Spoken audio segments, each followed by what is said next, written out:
Hello guys, so we are now in Seoul at Korea Blockchain Week, and here with us Dan Held, who is crypto OG, and he is now Bitcoin and crypto consultant to different companies and advisor to trust machines, ecosystem of applications on Bitcoin, and he's ex-growth manager of Kraken.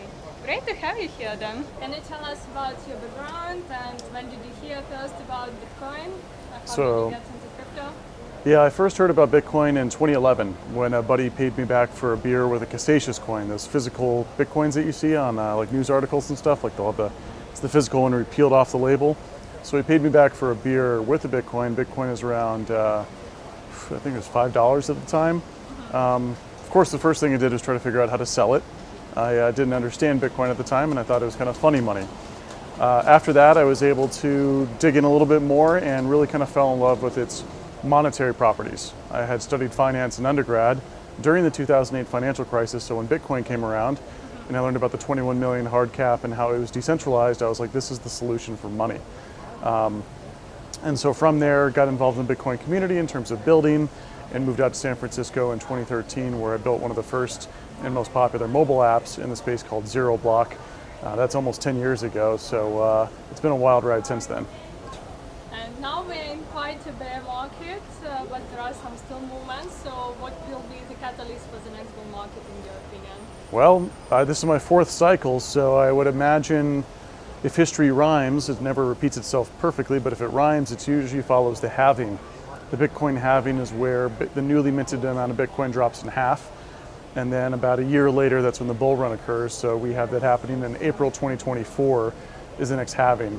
And so I think after the next halving, we typically see a bull run happen between 6 and 18 months after that. So I think that's when the fireworks will start.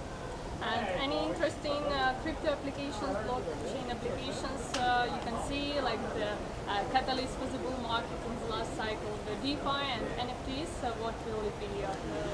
Well, I mean, to be clear, the catalyst is the Bitcoin halving and halving cycle, because Bitcoin moves and then everything else moves. Usually what happens is DeFi and altcoins act as a higher beta asset than Bitcoin. So Bitcoin will moon, people take the gains from Bitcoin, then plow it into newly emergent altcoin narratives. 2017 era was all ICOs. We don't have those anymore. We have DeFi, and that was in 2021. What will happen in 2025, 2024, 2025 is it'll be some new narrative that we don't have yet. There'll be some iteration of probably DeFi, maybe Bitcoin DeFi, maybe another one, but to be clear, Bitcoin kind of leads these cycles. We don't see any other crypto asset at all have bull runs independent of Bitcoin's natural cycle. So Bitcoin leads the cycle, the altcoins follow. And before there were a lot of talks like Bitcoin is just for P2P transactions or like digital gold, and there was not really much applications of Bitcoin, but now we see as well layer 2s on Bitcoin, which allow smart contracts built in on Bitcoin, and as well this year with NFT Ordinals, so can you share your opinion on that? Yeah, so on Bitcoin, Bitcoin's adoption has been primarily through the speculative waves of 2013, 2017, and 2021. Because the price goes higher, people become more aware of Bitcoin, and then they buy in anticipation of it going higher, and that creates the viral loop behind a bull run. That bull run acts as a new user acquisition channel to acquire new users and bring them into Bitcoin. DeFi on top of Bitcoin, like Ordinals and NFTs, those will bring more speculative users to Bitcoin, will introduce them to the underlying asset, and that will take Bitcoin to I think the next level in terms of user acquisition for long-term hodlers and believers in Bitcoin. Do you use yourself any DeFi applications on Bitcoin? I've used Ordinals, I use Lightning, I consider that to be DeFi as well. I've used Stacks, I've used Liquid, so I've used quite a few. I like to explore and try them out. Do you have NFTs on other chains as well? Sure, I mean, over the years I've played around with a lot of different chains. I think some people view Bitcoiners as kind of like old conservative folks, but I've mined other coins, I've day traded other coins. Not very well. I didn't do super well doing that. That's also what turned me into a long-term hodler of Bitcoin is, day trading alts, mining, these are short-term games to play, and sure you can beat the return of Bitcoin on the short term, but it's pretty hard to beat Bitcoin's return on the long-term horizon, especially risk-adjusted. For example, you can buy 100 alts, 90 of those are going to go down to zero, and 10 might, 100x.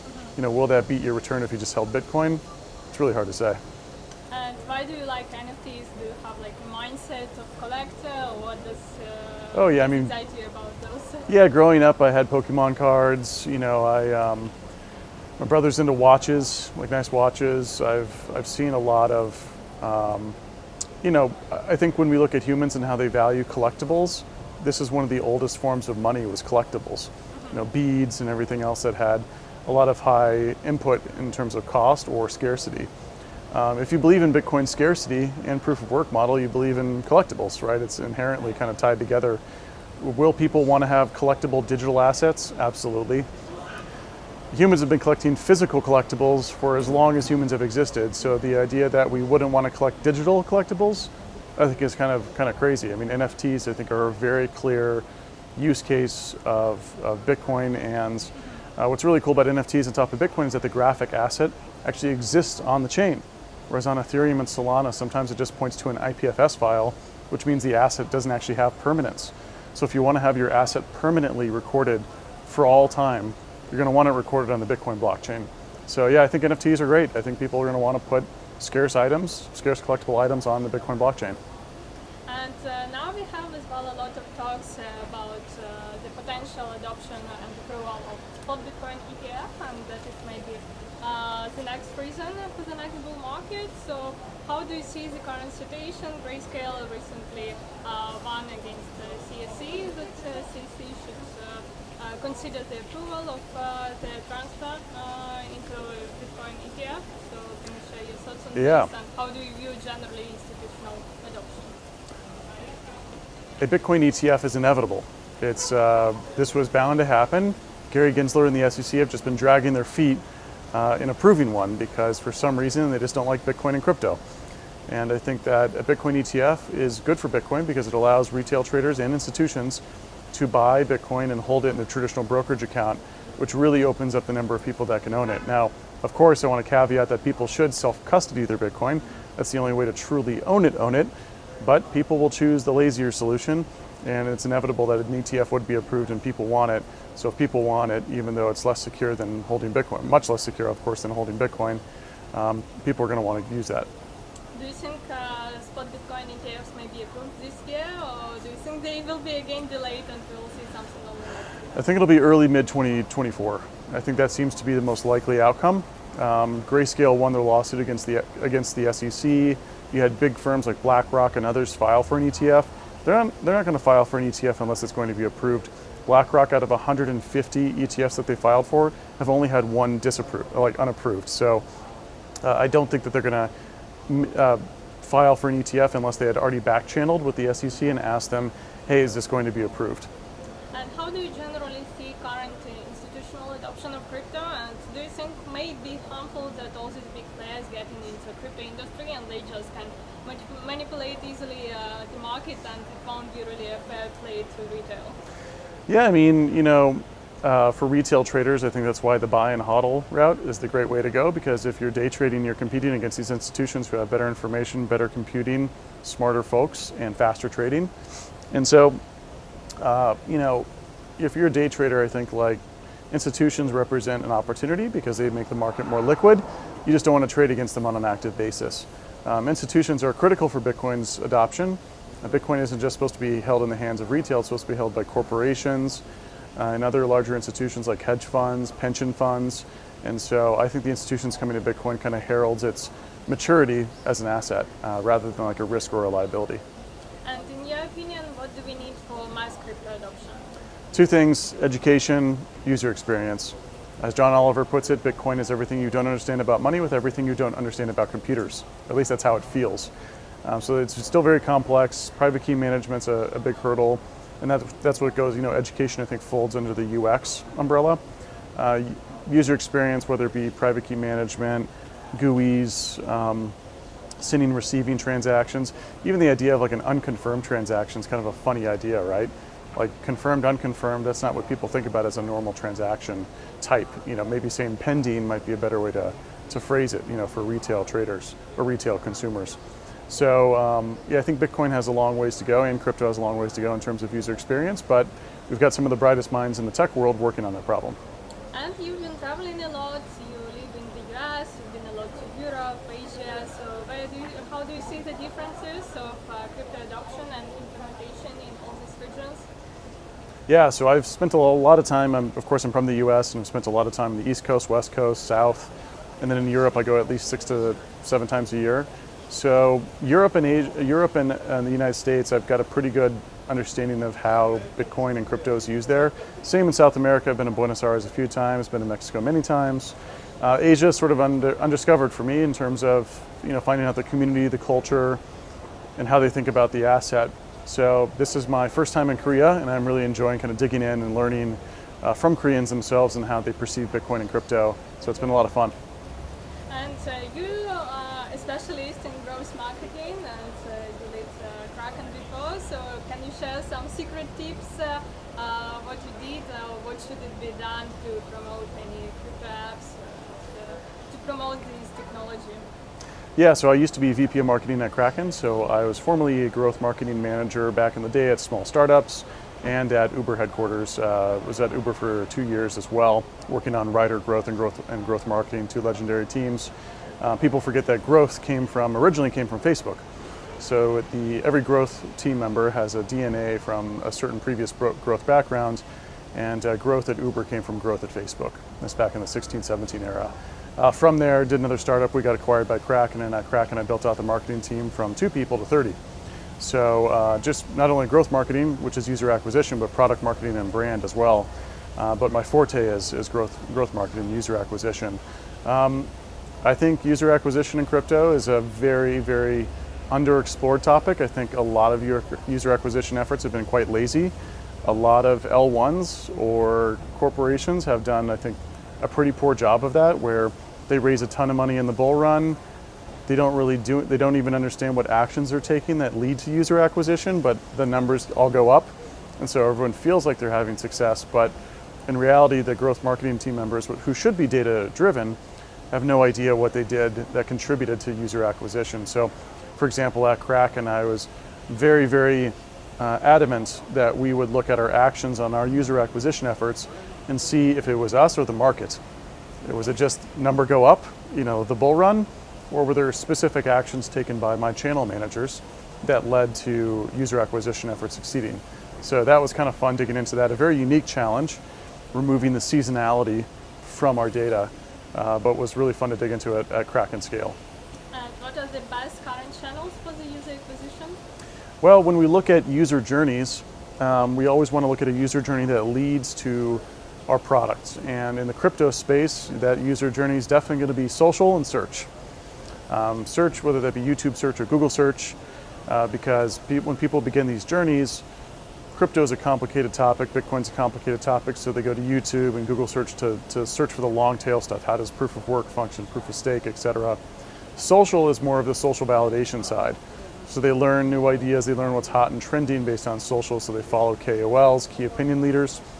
And so I would say definitely a blend of social and search, both paid and organic. And as well, what challenges did you face while growing the companies within the years, and how did it change within the different crypto cycles? Yeah, so I mean, each cycle is different. Startups, of course, are, you're raising a bull run, and if you're building in a bear market, you want to cut your burn. So crypto is a really, really tough industry to work in. You've got, it's a monsoon and drought sort of seasonality to it. So in the drought season, you want to cut your burn. So you're going to want to lay off a good portion of people in order to survive, because otherwise you have to lay off everyone.